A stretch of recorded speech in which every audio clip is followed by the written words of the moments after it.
Hello. Talk to me. Hello. No, I can't hear you. Why not? Have I just got it turned down? Is that better? Yes, that's much better. So it's literally just the volume was Just the turned down volume. in your head. Yeah. It was there, though. It wasn't in my head. It was in my headphones. Yeah. The volume is quiet in my brain. Fine. How the hell are you? Well, do you know what, Rebecca? I am well this week. I've been having very productive, full-on, interesting working days. Yeah. Yeah. That's your I'm not interested voice. And I'm comfortable with them. I had a couple of things. Firstly, we both have been out with separate friends this week. Separate. Getting a bit, having a few drinks, right? And what I found was quite interesting is that when I got quite drunken with my friend, right, I, at the end of the evening, send you a message, capital letters, you said, have you had a good evening? Said, I love you. Right, you went out with your friends, which I was not invited to, by the way, but we'll skip over that. And you sent me a message at the end of the evening going, I was on fire tonight. Well, I just think that's an interesting difference between the two of us. Again, I think there's You become more in love with yourself, whatever the situation. Yeah, yes. I think there's a lot of logic in that. You love me because I am so amazing, inherently lovable. No, I love that message. I love those messages from you. I mean, I was working when you were out. Yeah, so you couldn't come to my thing. I could have come to your thing, but you chose not to have me there. Was that a good choice? No, it was not a good choice. No. You are always an added joy bonus, like a Bruce bonus of the night. You are always a pleasure. You're listening to, and possibly even enjoying, Don't Laugh But with Rebecca Elliott and Kirsty Hudson, two morons giggling their way through life. I was sitting in a coffee shop yesterday. I'm right. And there was a woman sitting in another chair in the coffee shop, and the coffee shop was quite empty. I'm going to stop saying coffee shop now. I feel like I've said that enough. Okay. A bloke, quite old guy, comes down to where she's sitting and says, do you mind if I sit there? And she obviously kind of looks around and sees all the many, many empty chairs, but kind of goes, okay. And he sits there. And she gets up and leaves quite soon afterwards because obviously it was awkward as hell. What would you do in that situation? Because I have a face that I pull on like public transport, or once I was sitting in a cinema and there was hardly anyone else in the cinema and a bloke comes in and sat next to me in the cinema and I just have a face that's like, no, don't, I'm not that person. You don't want to come here.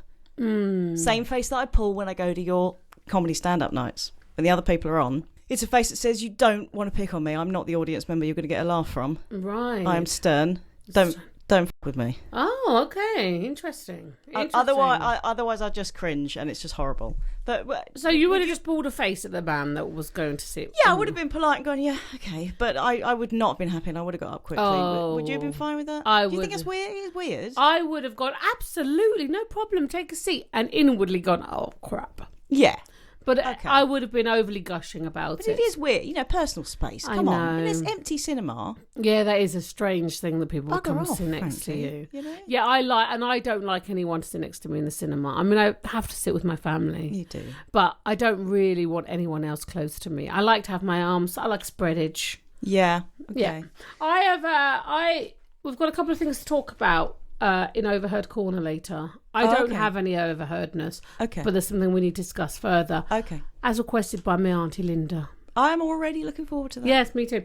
Also, another thing I need to bring up is that my American family, they were talking about our patriarchal chicken conversation. Yeah.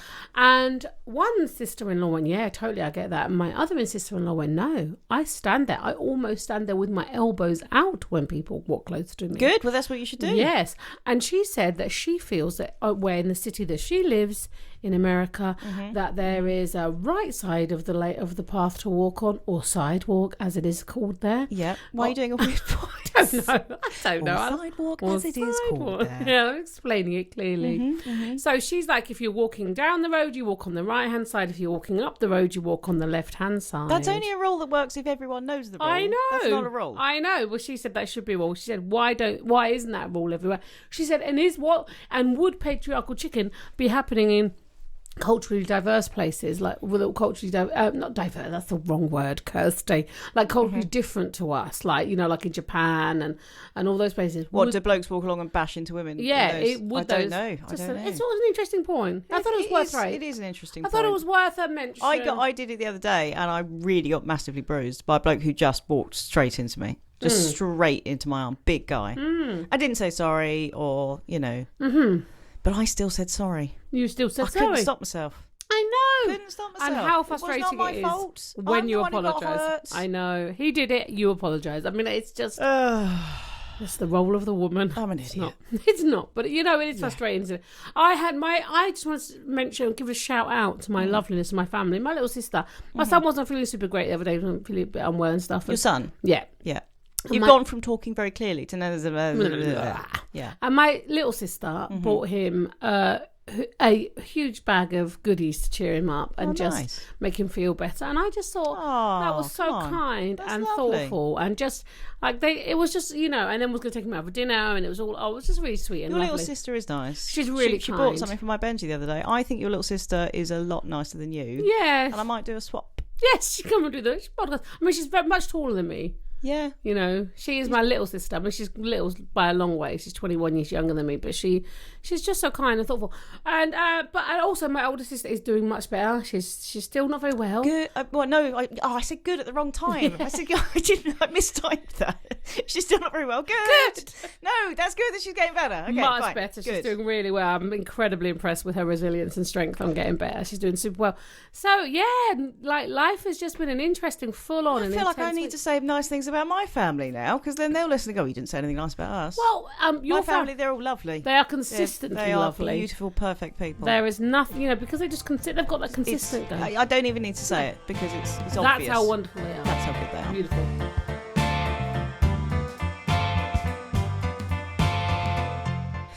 Right, so this week we're talking about dieting. We are, but firstly... Oh, what? Butters, welcome to Don't Laugh But. Yes. I am Kirsty Hudson. And I am Rebecca Elliott. Welcome. Otherwise known as Beck. Yes. To everyone else apart from Kirsty who refuses to use that name. Absolutely. Yeah. Yes. Instead you double name me as if it's a swear word. Rebecca Elliott. There are those moments where it might be appropriate. And this week, yes, what are we doing this week, Rebecca Elliott? Moved the microphone. Did you see that? It's got skills. Yeah. Little arms. I just reached out. Yeah, that was exciting. Mm. Yeah. So what? What are we doing this week, Rebecca? We're doing dieting. We're talking about dieting. Now, I think it needs to be said at the beginning, we are not nutritionists. No.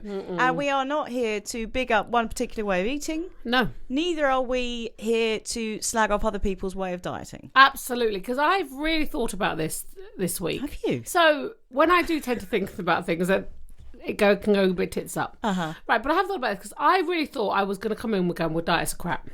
Right? Yeah. They don't work. All the research shows they don't work. Yeah. To be fair, I am going to go on about that a little bit. Well, every piece of research, so I've been looking up this week about diets, and every bit of research suggests that it doesn't work. And something like crazy stats like 1 in 95% of people will gain all the Hang on, 1 in 95% of people. That's a weird statistic. I said 1 in... I confused that. 95%... Let me start that 95% of one person. 95% of people yes. who lose their weight will gain it back in 1 to 5 years. Yeah. So, you know...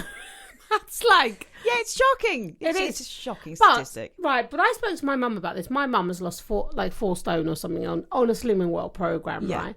And she has to go every week. She says it's like her AA. If she doesn't acknowledge... it can work like that. If she doesn't acknowledge the scales and go, like, I need to be aware of what I'm wasting because I can just lose control with eating. Yeah, I'm the same. Yeah, so I just find it quite interesting. It is, but at the same time, the diet industry...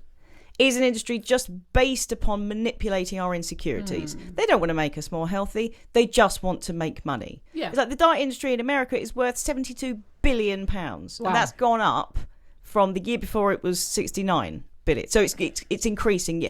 And equally, obesity is increasing. So clearly it's not working. It's not working. I know. It's just making more money. And It's absolutely tapping in to people's body insecurities. It absolutely is. That is disgusting. So yes, some diets can work. I lost a load of weight on the Weight Watchers online program. That's how I lost my initial 3.5 stone. Right. And I've pretty much kept it off. Right. But I don't like Weight Watchers. But it did work.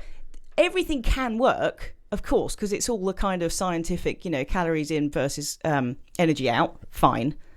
But the industry itself is disgusting, and a lot of the diets in there don't work, and most people put the weight back on again. Absolutely. And I think it has to come, like every annoying thing, it has to be an inside-out job. You have to start looking at, why do you use food to overeat? We all use things. Everyone has an addiction to something. Yeah. Yes. But it's not, you're holding your finger up. Because your finger of quietness. Your finger of shushing.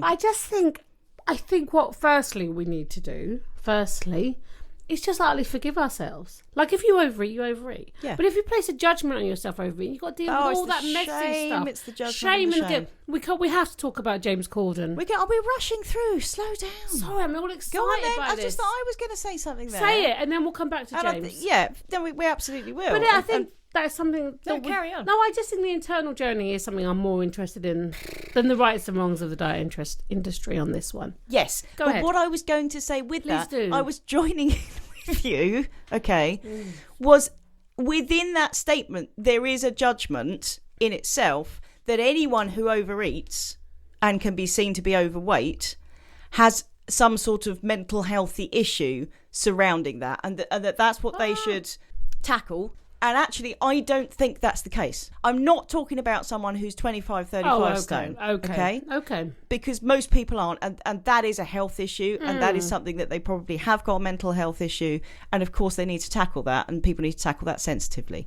But for most overweight people, it doesn't automatically mean they've got a mental health issue. I don't think it... Because often I kind of think, I prefer people who are a little bit overweight because it means they have a fuck it attitude and they enjoy life. And I think Caitlin Moran made the distinction between those who kind of eat lavishly and they like their fine wines, they like their kind of, creamy dishes and all of that, and those who are just literally spoon and repeat. And I've been there, not even tasting it, just it's going down. And then absolutely it is a mental health, but equally food is fun. Yeah. And I don't think we should see food as the enemy here. I love food. I love enjoying food with people, and I love people who love food. Absolutely. I just wanted to put that in. Good point. Well made. Absolutely well done. I don't think it was well made. No, but it was a good point. I think you're very right. I personally, from my personal experience, I've definitely used food as my drug of choice in the past. Same here. I now have what I feel is a beautiful relationship with food. There are times, absolutely, that I will have a few too many crisps or whatever. But generally, I just love the act, because I'm having a Huel, because, we have a bit of Huel. We both do Huel, but again, I didn't really want to pick that up. Go and look up Huel. Yeah, don't want to pick it up. If you want to, but it works for me. The reason I mention it is I'll have it now and then. But I love the act of eating. I love the process of eating. I like the socialisation of eating. I enjoy eating. And we just talked about this, cooking for our families. We enjoy those experiences. Yeah. Not maybe the planning of it, but actually the process. Oh, no, I'm sick of that. It's just shopping. Constant when you've got kids. The constant planning and shopping. And them saying, well, we're eating tonight. And actually, I heard a good thing on Woman's Hour. There's a woman who phoned in. And anyway, I can't remember what they talk about. But she was saying, obviously, they were talking about food. It would be quite random if they were talking about, periods, and she was talking about her kids eating. She phoned up and she was talking about the fact that her kids always say, what are we having for tea? And she's just stopped even having a conversation. She just won't even converse with them about it. Right. She's like, basically you get what you're given, but in a nice way. And it stopped all that anxiety, because the thing is that I do want my kids to be happy. So if it's what we having for eat tonight, mummy? Feed. What are we having to eat? Shut up, I'll cut that out. Sorry, I sound like a genius who never gets their words wrong. I'll leave all your mistakes in. Of course. What are we having to eat tonight, mummy? And they're all excited, and then you say, oh, we're having a big plate of vegetables, and they're just like, and then you've got to deal with all that, crap. Whereas actually, if you just serve it up, there's your food, which I have lovingly prepared, and you will eat it. Absolutely. Or you won't, that's down to you, but we're not going to talk about what... Do you know what I mean? I absolutely know think I might embrace that. No, I really do, because not having it. They don't get a say. It's that hard, because I just really constantly worry about them not having enough vegetables. That mum guilt kicks in. The mum guilt and the judgment from other mums. Oh my goodness, I know. And are they getting enough protein? Are they getting too much carbohydrate? And it's that constant. I know. Other kids come around and you say, oh, can I get you a squash? And my mum doesn't let me do that. They only have water. I know. Oh God, sorry. I know that's what they should do. Sorry, but I just feel terrible. Oh, I know. And the poor kid is desperate to have some squash, and I can't give them squash. Oh, it's just a all minefield. It's messy work, that kind of business. been on diets? Yes. You know, specific diets. Absolutely. I've done them all, I think. Oh, I don't know that I've done them all. No, I've done Weight Watchers, I've done Slimming World, going to the meetings. Can you imagine me at a Slimming World meeting? But you love that. It did not work well. No. First time I went into a Slimming World Did you challenge the woman? I did, literally the first time I went in. I mean, firstly, Slimming World is so problematic to me because it's about free foods. You can eat free foods whenever. And thin foods. And thin foods. And if you go, excuse me, sorry, sin? Because that's the whole shame thing. Like some foods are evil, inherently evil. Right. Sorry, sin. And they go, no. Okay. No, because it's SYN. Because it stands for synergy. The synergy between eating the good foods and the treat foods. And no, it doesn't stand for synergy. I'm sorry. Piss off. You've used the word sin so that we think it's a sin to have a food that we like to eat because it makes us feel good, because life can be crap. And you know what? Sometimes you want to eat something that makes you feel a bit better. And it's not a sin. It doesn't mean I'm evil. I'm going to hell because I ate a bloody Milky Way. You're right. Anyway, so I went in on the first... So no, but I said to her, because she's like, do you understand the program? Do you understand the program? So because they all talk like that, and so I said, yeah, no, I do, but Tina, I'm not going to do it at the weekend, right? Because I said I did Weight Watch a few years ago, and that worked for me. I don't do it at the weekend, so basically I don't have to think about writing down stuff and all of that because I like to have fun and I don't want to. And she didn't say anything. She just looked at me. She shook her head, tutted, frowned, and just stormed off. I may as well have just told her I've decided that on weekends I'm going to eat kittens.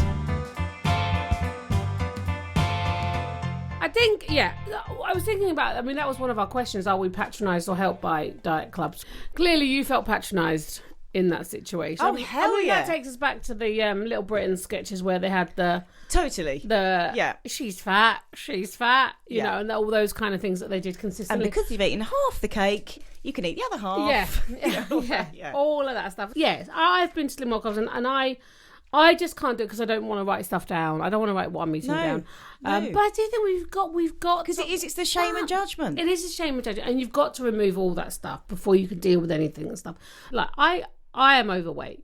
For ourselves as people, like we should give ourselves the best kind of shot at health, right? Absolutely. But we deserve it. Absolutely. We deserve it. I feel like I've got a really balanced diet and I'm really fine and I exercise and I do all of those things. So I'm really comfortable and I absolutely love the way I look. But I just think we can't, obesity being really big, I don't want any shame around it, but it's that balance between like being healthy for your own self. Exactly. Giving yourself that best gift you can do. Yeah. Being kind to yourself with the foods you eat. Absolutely. But not having any shame and guilt. And it's a really tough balance to walk. It is a tough balance. For everybody. But it comes down to the fact that we are seeing and we are being sold the fact that health is synonymous with thinness. Yeah. And equally that beauty equals thin. You have to be thin to be healthy. You have to be thin to be beautiful. Absolutely. So yes, of course we need to be healthy. Like obviously. Well, for ourselves, not for anyone else. But you can be bigger and be healthy, and it's a personal bloody thing. So the whole fat shaming. Oh, it's horrendous. And go on, talk about James Corden. Yeah, like James Corden did it because I think it's Bill Maher, but I also want to say Bill Maher, the comic who has a show in the States as well, and said that we need to fat shame for fat people's own good, that we need to do it because obesity is so bad and such a problem and such a health crisis and all those things. And James Corden just came and just said it in such an eloquent way, responded so well about how he really did. It doesn't matter how much you shame anybody else, you cannot shame somebody who's overweight as much as they shame themselves or have shaved themselves. And I just shaved themselves. I said shaved, but it sounded like shaved. Yeah. Got rid of that hair. Have they shamed? Gosh, I'm struggling with that word now. Shamed themselves. It's a good way to lose weight quickly if you just shaved yourself. Just shave it all off. Yeah. But I just think this is something like this. I don't understand why being nasty about weight is such an acceptable form of prejudice. It is, and it's so normal to be able to call someone also why is fat an insult? Like I am fat. I don't mind that I'm fat. I like the extra weight on my body. Around my belly I don't really like it because I don't want any of the diseases that might create. But I feel really very sexy, very beautiful.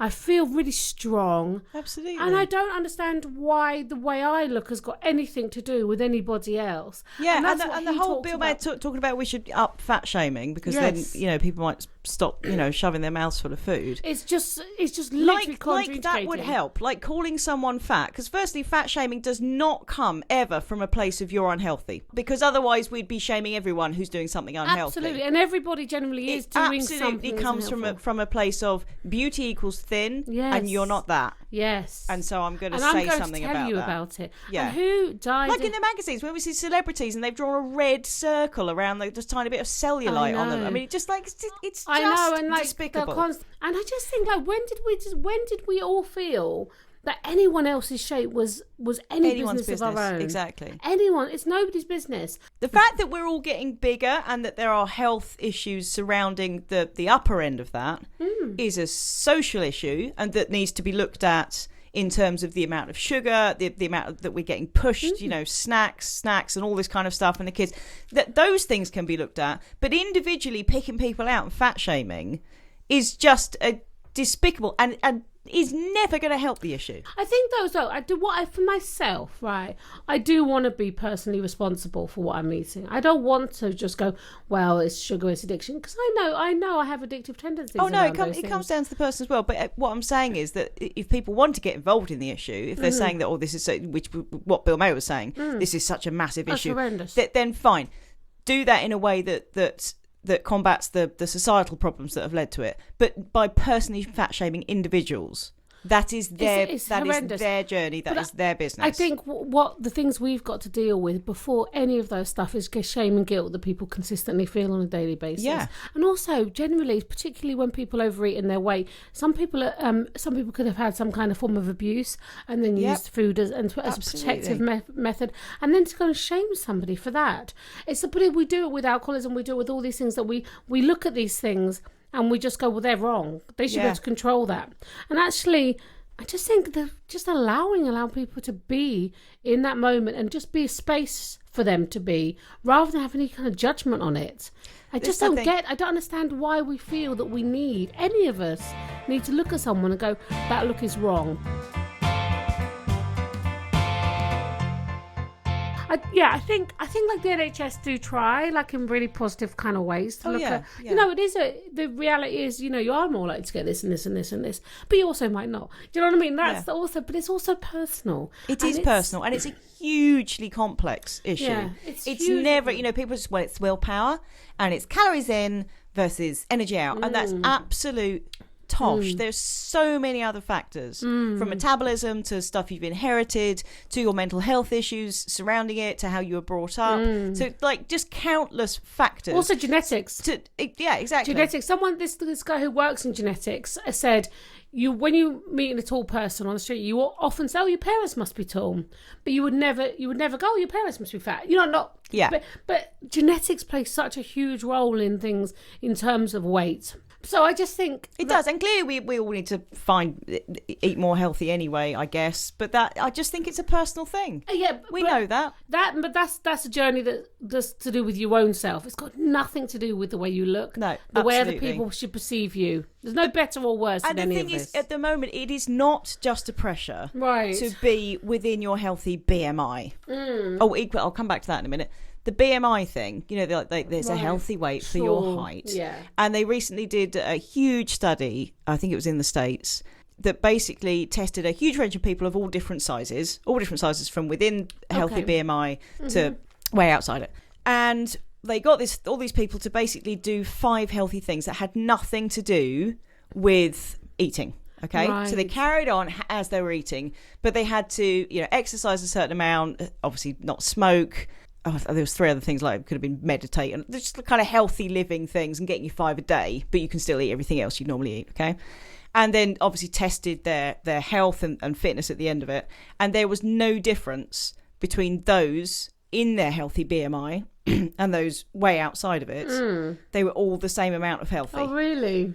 So it's not to say that fat doesn't make a difference, because all these habits that are involved in that. But basically, you can be the whole BMI thing is a very limited view of health. Well, it's one view of health, isn't it, as well? And I think that's the reality. And the other thing I was going to say about BMI is that the pressure at the moment, particularly on girls, is not just to be within your healthy BMI. Not at all. It's to be below it, or certainly at the bottom of it. Is to have the fire gap. And you still feel fat when you... I'm within my healthy BMI. Yes. And I know I'm wobbly as anything. Yes. And I still look in the mirror and think, you fat. Like, what are you? Do you? But I'm literally within my healthy BMI. Mm-hmm. Mm-hmm. And I think there's a difference between guys and girls, okay, in that my husband's just lost 4 stone. He's done incredibly well. He's doing brilliantly. Yeah, it's great. And he's still about 1.5 stone, I think, off his upper BMI. So he's still got 1.5 stone to go, and he's doing that, and you know, he's doing really well. But people will say to him, including his nurse this week, said to him, "Oh, really? You got to lose some more? You don't need to. You look great." Right. His nurse said that to him, right? And he's like saying to me, "I want to lose more, but he's going to, like, not like he's going to." But that's really interesting. But equally, people will think of someone my size, oh, she could stand to lose a little bit. Yeah, no, people don't look at you like that.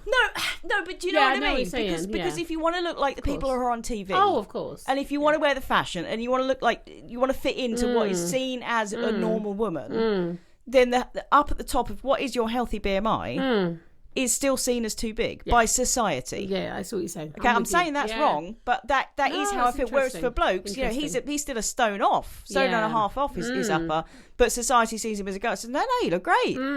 So do you know? So it's like the goalposts have moved for women. It's not even just get within that healthy weight. It's like, no, you're still a project. You still need to be fixed. Well, I think you've still got flabby arms. Yeah, you've still got all this kind of stuff. All your eyelids are droopy. Yeah, it's just a non-stop. You need to eat less. You need to do this. You need to do this. Well, I just think that radical acceptance is where that comes in. That radical acceptance of you exactly where you are. Yeah. And then from that, things just shift naturally. You're listening to the opinions of Rebecca Elliott and Kirsty Hudson. Why? I don't know. That's something you need to ask yourself. I think like women, I think this isn't a man or woman thing, because I think men get shamed in equal amounts as women do within their shape. But I think for men it is a little bit easier to lose weight because they don't have the hormonal fluctuations and things like that. Apparently, it literally is because their metabolism burns stuff quicker. It does go faster. You always get that in a slimming group. You always get the one bastard bloke who's like 27 pounds in 1 week. You know what I mean? Like, 10 pounds every week through just eating steak. Exactly. And all the women are seething at it. Yeah. And I think there's all kinds of... we have childbearing and all those things that affect all that stuff. But I just think... we do naturally have another 11% of body fat. Women. Fascinating. I've got some diets I want to talk about with you. Now, I had a voice for these diets, but you've done a voice already. Do your voice, come on. I'll do a voice. It might be similar to your voice. These real diets? Yeah, these are real diets. So we've got obviously the grapefruit diet. Half a grapefruit before each meal, lots of protein, black coffee and water. Bob's your uncle. Black coffee, so basically he's trying to get you to shit out all your weight. Basically, you've also got the macrobiotic diet, whole grains, 60% of no meat, no processed food, no eggs, no sugar. The list is bloody endless. That's the thing, when you have lists, which you things you can't eat. But these are things you can't eat. Things you can't have. Now, that's made famous by Gwyneth. Is it? Gwyneth Paltrow did all of that. She steams her vagina, so... She steams we don't need to take it. her vagina? It's a big thing. It's a big thing, the vagina steaming. I'm imagining the steamer that I've got that sits on top of the hob. So is she squatting over that? You do squat over something, not on your hob, just like that, crouching down. What are you doing, your broccoli? broccoli? You do rice, yes. No. Okay. Yeah, that could burn some bits. No, you have a special thing and you steam your vagina. That doesn't make it more normal. I know, she said it. Okay. Now, this is one I can get behind, is the potato diet. I get on board with that. Well, that was also on How to Lose Weight Well. They ate nothing but potatoes. See, my voice just sounds like your good voice. It's because it's the good diet voice. You eat nothing but potatoes. Hey, I can get behind that. I like that. If you're hungry in the afternoon, have a potato. Again in the evening, have a snack. Have a potato. But she did actually lose weight doing that, just eating nothing but potatoes. Of course you will. There's a Mars bar diet. You have 3 Mars bars a day, and for your snack in the evening, you have a Mars bar. You're going to lose weight because it's less calories. You're not going to be happy. No. And you're going to be shitting bricks. I know. It's not... Now, this one is actually a real diet. A side effect is death. Right? Okay, I'm still intrigued. It's the tapeworm diet. Oh, come on. Yeah, people have done it. They eat a tapeworm. Oh, come on, because the tapeworm eats all your food. Oh. I know. That was on, extreme diets. Depressing. I know. People are eating. That people will be so a parasite, desperate to lose weight that they would do that, but they will. If you just found a worm in the garden, an earthworm, and ate it, would that work? I was asking for a friend, but would that? No, don't think it will work. I'll give it a go. I'll report back next week. There's the Sleeping Beauty diet. Oh. Which is trendy with young girls. Yeah, go on. You basically take a sedative so that you sleep most of the day so you don't eat. Oh, Jesus. That is an actual thing that young girls are doing. So you don't actually live at the same time as well. Right, so exactly. So for God's sake, look good, but don't actually live your life looking good. Just look good for the Instagram picture and then sleep your life away. I think, though, the fashion industry does have some responsibilities around this. Definitely. And it's never kind of not really taken account because of the financial benefit of like the fashion industry, because a lot of money into the world, But I just think it's crazy that you've got women who look like the way they look and don't ever say, look, well, I look like this because I've starved myself, or I naturally have this body. Some women naturally have that body shape. And I think, like, with the Kardashians and stuff, like, I love a Kardashian at times in my life, but I just feel like, what a shame that they're not going, like, this isn't real. And if you look at them when they were younger and you look at them now, there's no... The Kardashians only absolutely add to the huge weight. Oh, yes, like your pun there. Well pun there. On the pressure on young girls to diet and to look super thin. And Kim Kardashian last year, because you get all the Instagram stuff where we've had dieting pills, you've had the teas. Mm-hmm. Teenage girls are obsessed with these dieting teas. No, what are they? Okay, so you drink a tea and basically it's a suppressant of appetite. Yeah, that was like the Fire tea, like the China. I've done that. And then you get the influencers who have a picture with this tea and go, oh my God, so good. And then there's a link to buy, some special offer. Influencers are desperately depressing. Jamila Jamil, I love her, who's just brilliant. She did a big campaign with Instagram to stop. Basically, so feeds like that can't go into, I think, under 18-year-olds. Love that. I love her. You can't. But Kim Kardashian last year did a picture of herself on Instagram sucking the latest thing from one of these companies that also does the teas and stuff, which was an appetite-suppressing lolly, and did a big up about how, I can't believe you guys come up with this. This is just out of this world amazing, with a link to buy these lollies with 5% off. That is disgusting, frankly, that she is playing into the hands of these horrible companies who are making money off of teenage girls. And oftentimes we're not even talking about overweight teenage girls. We're talking about size 12 teenage girls who are desperate to be size 6. I know, somehow that's what we're often talking about. Do you know what's really sad is that they place so much pressure on the external. Like they place and on financial gain, and those. But it must be really sad then to be them. Do you know, really, to wake up and feel that? What, the Kardashians? Yeah, I don't care. I don't care about if it's sad to be the Kardashians. I think it's sad to be Donald Trump as well. But I think it's just sad. I think it's just sad. Random. Well, I do. I think, God, imagine waking up and being Donald Trump I know, but we all hate Donald Trump. But lots of people like the Kardashians, and I used to be just indifferent. And now I'm starting to absolutely hate them. I don't think they are bad people. So she does a lot of stuff for. I don't care. Of course she does, because it bigs up her profile. Let me tell you what she does about getting people who have had injustice being put in prison, and she gets them she's doing law to get to work on that.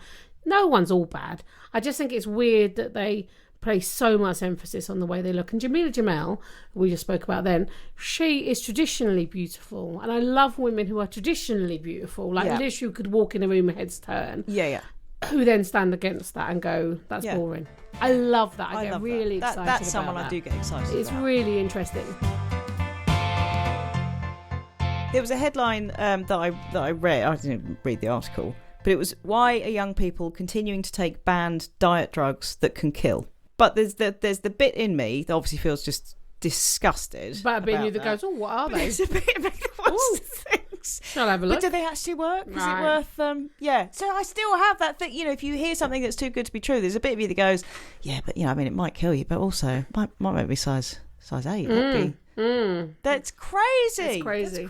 I don't understand how we've got size 4s in shops.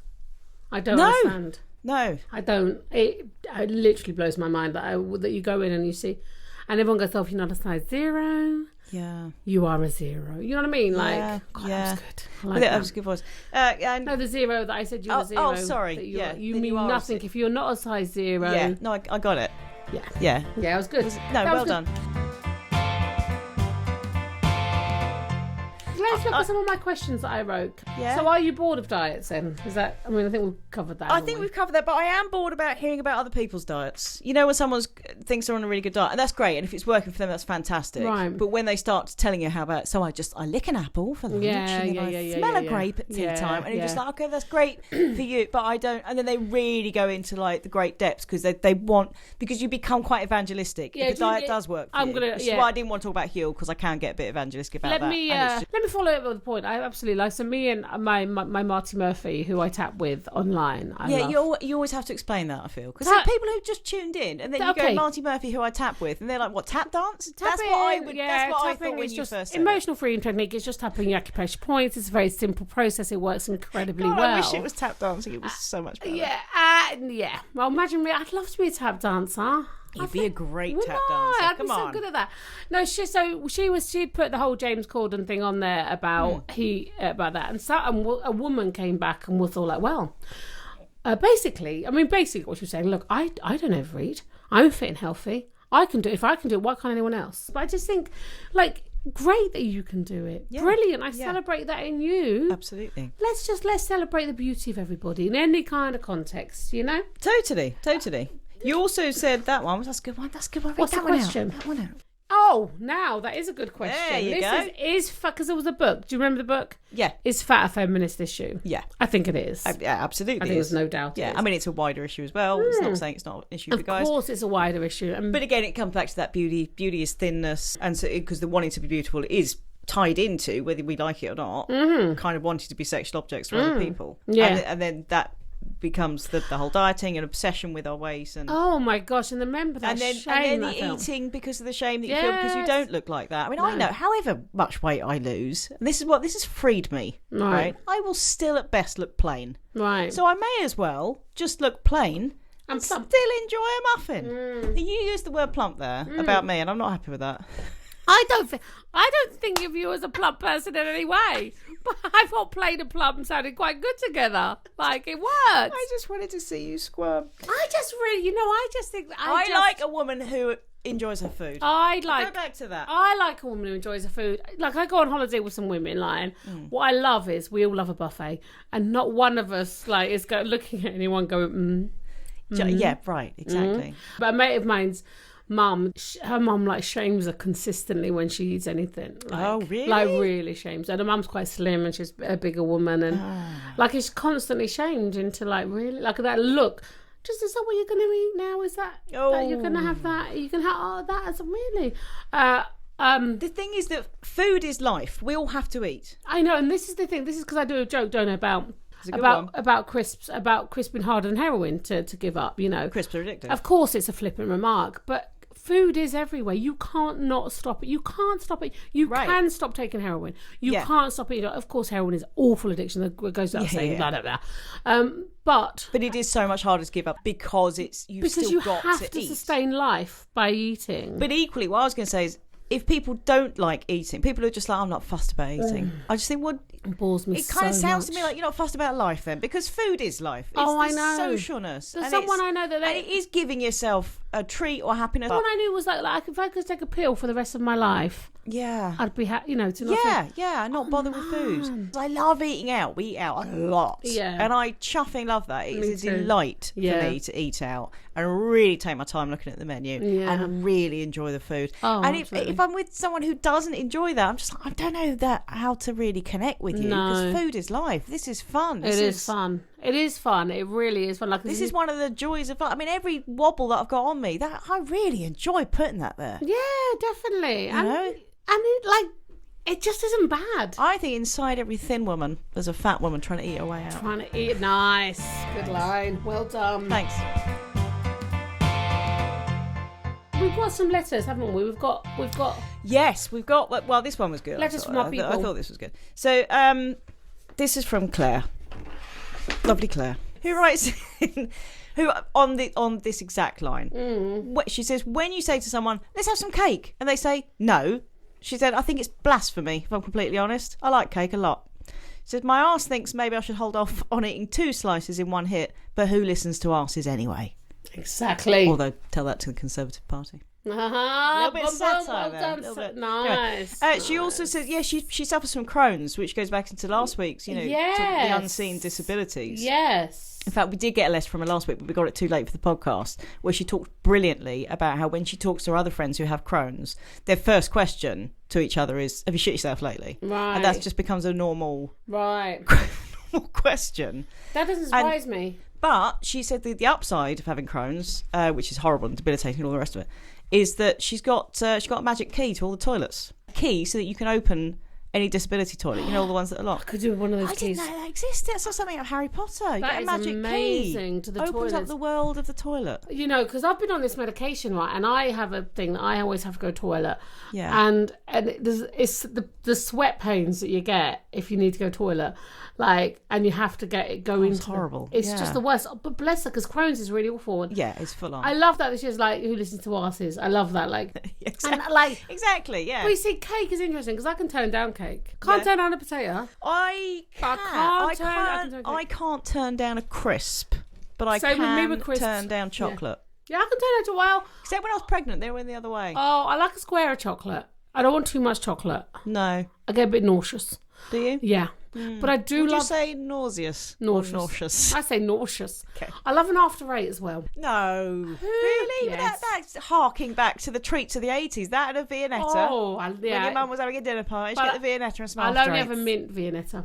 I like to eat every after Can I eight finish all Claire's around, letter, all please? around the edges, yes. Yeah, really? Yeah. I love an after eight. I get excited about an after eight mint. Is a Jaffa cake a cake or a biscuit? It's biscuit. So Biscuit! Claire also goes... It's lovely. It's a bloody biscuit. Come on, tell us, Claire. Claire's wise. I've found that out already. Claire says, with my Crohn's, I struggle to eat healthily. That's the other thing. She said, I had a salad a day for 2 weeks and ended up in hospital for 2 weeks. Oh. So she had a salad a day for 2 weeks and then ended up in hospital for 2 weeks. Goodness me. Oh, good Lord. We'll never do that again. I'm also currently trying to eat healthily. No mention of the D word. Good girl. I had a mug shot for lunch. Oh, I'll talk about mug shots in a minute. Had a mug shot for lunch, some grapes and a yoghurt at 12:30, and I nearly ate a child by 1:10. I love that. I even contemplated asking if they had anything left in their lunch boxes. Love that. I figured that if I was meant to be thin, that I was meant to be incredibly sad and hungry. So I'm having a muffin top. After all, it's literally made of muffins. Beautiful. But that's beautifully written, by the way, Claire. It is beautifully written. Love that. If I was meant to be thin, then I was meant to be incredibly sad and hungry. That's how I feel now. I'm just like, I don't want to be hungry and sad. No, I don't. I prefer to be a bit bigger and enjoy my food. But I do want to be fit and strong. I do. Yeah, totally. But you can be. But you can, exactly, you can be. Exactly. You exercise, I do. It's that balance. It's just balance. It's just balance. And it's your own personal balance. It's not, what it should not be is a balance or a decision based upon outside influences of what you think you should look like to be socially acceptable. Exactly. But sadly it is. I love that you banged your... I was excited by my own comment there. Drop the mic moment. Yes, it was. Say it again. I can't remember what I said. Oh.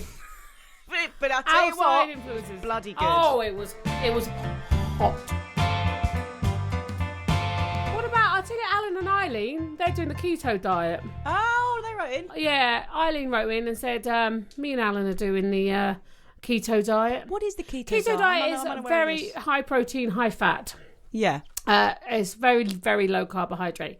See, I have to go have... See, I don't really know what those things are. So protein is like all your meat and your tofu. I remember the little pie chart. Right, cheeses, that's protein. Pie. Yeah. But... And carbohydrates, your pastas, your breads, things like that, yeah? Okay. Mm-hmm. So they're going to cut out all kind of pastas, potatoes, and go with the meats, the steaks, the cheeses, it's high fat. There's research either way to show that it's health benefits and it's health down. This is the thing. Different diets work for different people. Yeah, I need to have carbohydrate. If I need to be happy. Well, but I need a little bit in a day because I've tried to do sort of very low carbohydrate. Yeah. And I do cut a lot of carbohydrate. But if I have none in the day, I can't remember my own name by the end of the day. Right. My mum does a little bit she's a diabetic nurse, so she a specialist now. She's retired, but she's not a nurse who is diabetic. She's not a diabetic nurse. Yeah, she's a specialist. A specialist. Mm-hmm. So they're doing the keto diet because it does work for some people, and she says it's great for me because I love fat. And I thought, yes, that's wise. I love fat too. Yeah. Fat does make taste everything, taste better. Fat, sugar and salt. If you put fat, sugar and salt in anything... You're in a winning combination. It's beautiful. Not necessarily in your coffee. No. Although there is a bullet diet coffee that they do put butter in. That's weird. Yeah, I know, right? Yeah. Yeah. Have you done the 5-2 diet? Yeah, now, see, my mum has a right issue with him because it's all like, well, that will get rid of diabetes, that will get rid of diabetes. Yeah. But I tell you what, I do think there is a lot of research that shows that fasting, I don't think it's right for everybody at all in any ways. I did not like it. But no, it does work. Yeah. But for those 2 days... You were just hideous. I couldn't think straight. No. I certainly couldn't have gone to the gym or even walked down the road. Yeah. Just no energy whatsoever. And I just get hangry all the time. And I just got depressed. Just massively depressed. And you can't do that 2 days a week for the rest of your life. You can't I just get hangry. I start when I'm hungry. I don't just start shouting. I start pulling punches. Yeah, I'm literally coming out fighting. Someone needs to feed me now before this gets messy. Yeah, and I'm talking like just bloodshed messy. Yeah, I don't want to be hungry. Also messes up your pooping. Your insides don't know what's going on. But I do love the feeling of being hungry and getting excited about what you're going to eat. It's hard when you go shopping when you're not hungry. Have you ever done that? When you go shopping, you're like, what are we going to have for dinner? What are we going to have for dinner? Yeah, I can't. I don't want to buy anything. But if I go hungry, I'll buy everything. And it's a joy, isn't it? It's a bloody joy. Yeah. Do you weigh yourself? Let's go back to the hungry thing. No, I never weigh myself. See, I do, and I've always been on a diet. Right. And I think the only way I've been able to sustain the weight I am now is because I'm still a stone off where I want to be. Right. So I feel like I'm always trying to get there. Right. So I lost 3.5 stone years ago.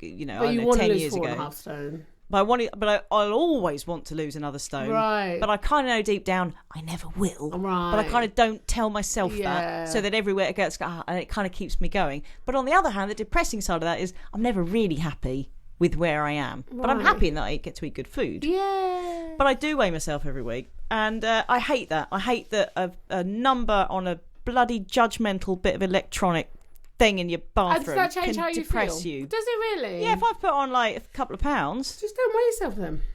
But otherwise, I just creeps up and up and up. That's what my mum has to do. And then I've got a massive problem. Do you know what I mean? Yeah, so that's what my mum does. So she does that for some reason. But when I'm hungry, that's what really gets my goat. Mm-hmm. If I'm really, really hungry. Whose goat? Your goat or someone else's? My goat. Right. Why would I talk about someone else's goat?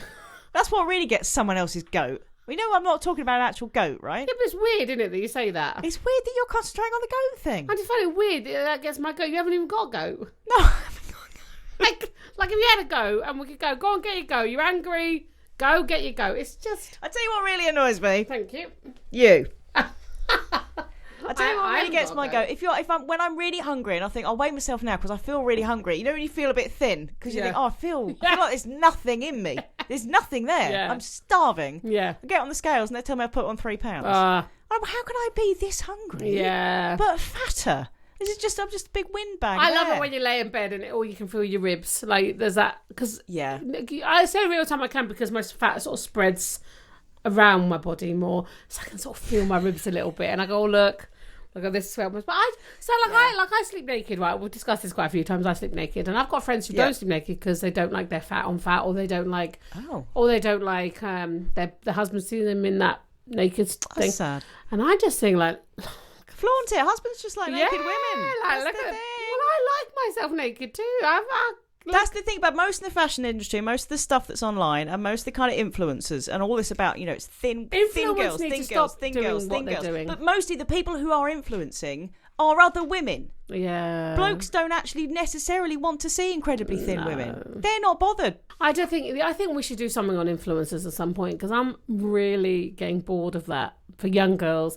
Thank God I'm not 16 now. I know. Because I would have so desperately wanted to be them when I was little. Yeah. Like desperately. And I was like the short little plump girl, and I wasn't even that big at all when I was young. But I always saw myself. But now, I am blessed how I see myself. I've always seen myself as big. Oh, and I was big. Yeah. But now I am getting to that point where I just accept. Yeah, but I find it weird that you see yourself as big because you're not big at all. Because I was big, big, proper big. So you're still that fat girl. Size 20 big. Yeah, proper big. So you're still that fat girl now. But I think I do the thing that women do. You look in the mirror and you see a project. You see something that's not complete. You see the bad stuff. And you don't see the good stuff. Right. So I'm working with myself on that to see my good side. Yeah, and just allowing yourself to go, okay. And the thing is, I know that if I did lose weight, I'd lose my tits, and I like my tits. There you go. And and you know what? It's such a small part of you. What, my boobs?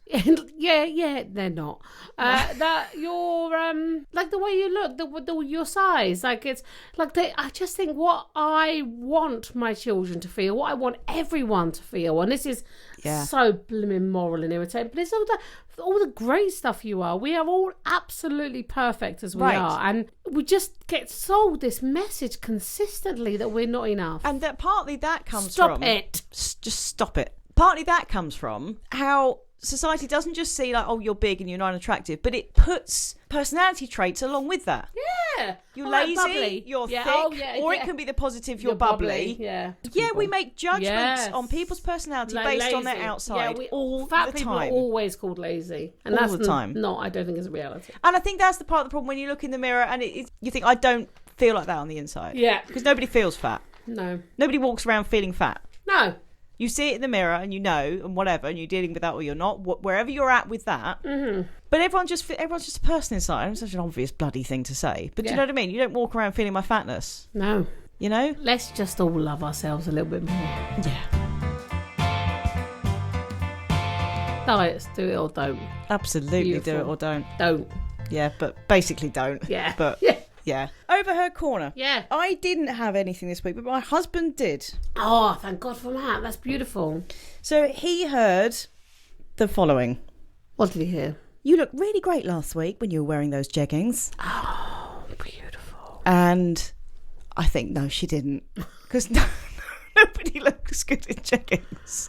Man. Do they? So just you look really good last week when you were wearing those jeggings. I think that person is just lying, really. And the other person needs to know that jeggings are never your friend. No. Yeah. I love a legging though. Leggings are fine. Although I don't think just as trousers. Well, you know, you see the people with the very short top and then you get a very... I'm trying to use words that I can use. You get a very clear anatomical view of the ladies, you know. So I think leggings, I'm wearing them today. I'm wearing them with a pair of shorts, you know, and I'm not suggesting I'm some sort of style icon. No. I'm not suggesting that. I'm saying it's a fact. You want to be, yeah. No, but jeggings. Yeah. Come on, and I hate those words, portmanteaus. When you take one word and another word and smush them into one. Jeggings. Is that what they call portmanteau? Jeans and leggings. It's a portmanteau. I think you're saying portmanteau. I did have to look that up. I did have to look. No, portmanteau. Portmanteau. It's two words. Two words. Jeans and leggings put together. But then whilst I was looking up what that word was, right? Yeah. There's a really good one, arsehole, right? Which is basically a really annoying person who asks lots of questions. Arsehole. He's an arsehole. I thought that was good. That's beautiful. And masturbating. That is going on a date with yourself, like to the cinema. Oh, I do that a lot. Masturbating. I masturbate a lot. You masturbate an awful lot, don't you? I do. Yeah, I love going out by myself. That is fascinating. Yeah, thanks. Beautiful. Well, I wouldn't go that far. Right, let's just delve slightly more into... into previous? Latex. The latex... Yeah, what was the latex? You hadn't overheard about... and then she developed a latex allergy in her late 30s, so that was the end of that. Yeah, my auntie wants to know, what do we think? What was it at the end of? Yeah, what was it? I mean, I hope it was something truly sordid. Oh, so do I. Not just their rubber boots. No, we're talking all over gimp suit, I think. Do you know what I mean? Oh, I hope so. Would you ever... But the fact that would be discussed in such a... But then she developed a latex allergy in her late 30s. Make it... So that was the end of that. That was the end of her bondage gimp days. Oh, I love that. Such a shame. She loved being a gimp. She just loved it. The only thing she didn't like is the amount of talcum powder she had to use. Because it was, there was so much slipping in and out of that on a hot, sticky day. That takes me back to jeggings. Because how would you... I can't imagine beginning to get in and out of them. Leggings are obviously they're a soft fabric. A jegging is quite soft. They're stretchy jeans, but it's still jeans. It's still a denim. It's not though, is it? It's a stretchy denim. I think it's more of a legging. Stretchy denim. You're thinking about your gimp suit now. I'm designing it in my head. Yeah. I'm gonna have a jegging gimp suit. Just all over denim. Sticking to your body with a hood. Do you know, we've been talking about doing a photo shoot, the two of us. We should get a couple of them. Oh, we should. That would be beautiful. Us in a jegging gimp suit. That's a fashion right there. I think on that beautiful mental image. There you go, Auntie Linda. We've discussed it. Oh, God, I forgot it was for your Auntie Linda. She'll love it. Sorry, she'll Auntie love Linda. it. No, Auntie Linda will love that. Yeah, she'll love it. Yeah. Thank you for that. That image now that everyone has as us as a couple of gimps. Yes, I love it. Beautiful. Guys, have a great week. Enjoy. Yeah, have a good one. Have a really, really good one. Put your other weeks to shame with this week. Yeah, because this week's just gonna be so awesome. Smash the others out are of the just park. gonna look crap in comparison. And the best is yet to come. Oh yeah, hell yeah. Beautiful people. Take care. Lots of Love love. you. Bye. Bye. Come back next week when Rebecca and Kirsty will tickle your eardrums with yet more gentle, pointless wonderments.